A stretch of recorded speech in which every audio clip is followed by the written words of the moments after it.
Mrs. Pritchard's story. Miss Zeldy's message. I grew up over on Lead Ridge. My papa was the preacher there. You didn't know I was a preacher's daughter, did you?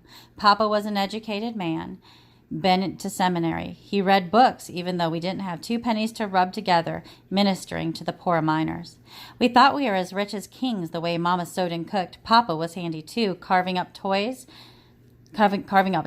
and other toys for us. Most years at Christmas, we were lucky enough to get an orange, a peppermint stick, and a new pair of socks, or a handkerchief embroidered with Mama's fine stitching. More than most. Not like you young people today who get store-bought gifts. In spite of Mama's good care, I was a sickly child and always small for my age. One year, when I was about 6, I guess, a cough took hold of me and I wouldn't let go. Mama tried everything, red alder bark tea, hot water with onion juice. Once Mama even made Papa get me a little whiskey to drink in hot water. It would have been a scandal if his congregation found out, but they were desperate to cure me.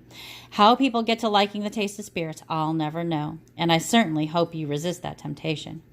Anyway, Mama would rub my chest with a mixture of kerosene, turpentine, camphor, and lard. Still, my cough got stronger and my body got weaker. My folks didn't think I'd last through winter. Until I took sick, I slept upstairs with my sisters, where it was cold as the devil's heart.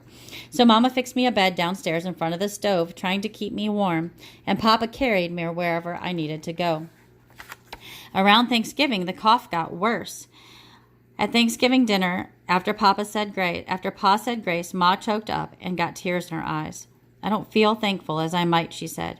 Be thankful she's still here, Libby, Pa told her. I knew he was talking about me.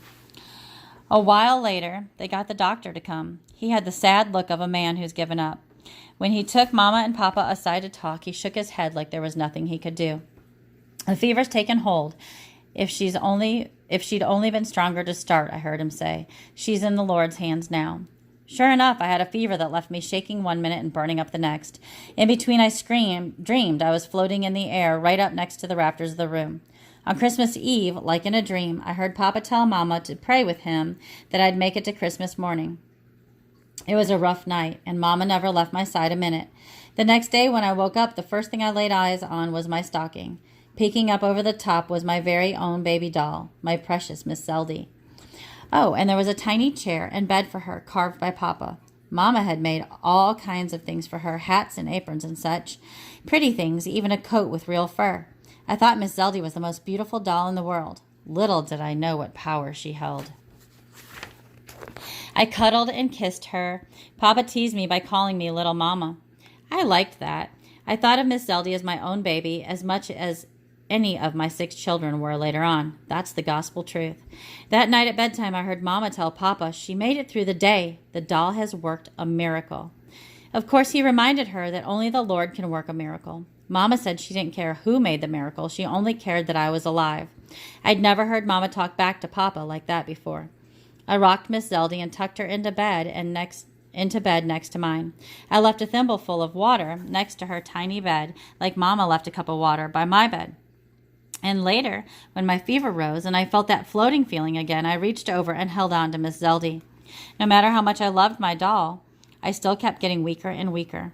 When Mama put a piece of flannel cloth on my chest with the kerosene and turpentine remedy on it, I made her put one on Miss Zeldy too.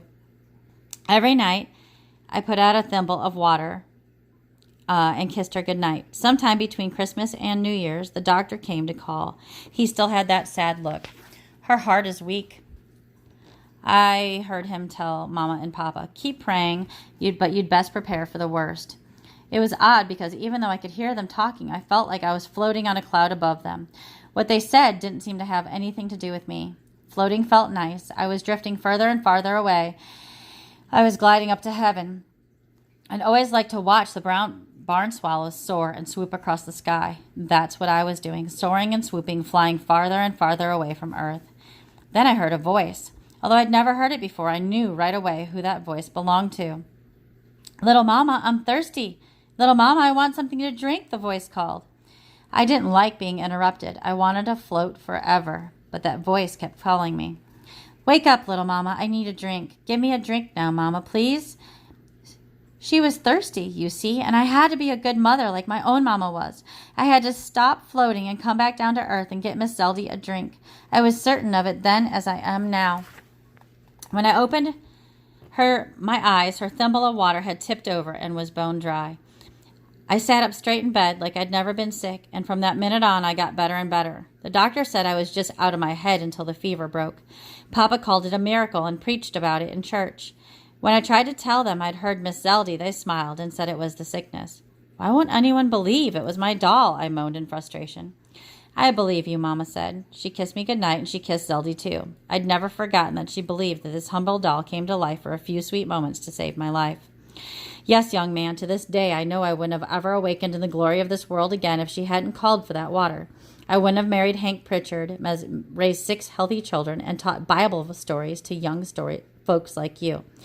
The doll's a wonder of the world, maybe not of this world, but of the next one. You write that down, Eben McAllister.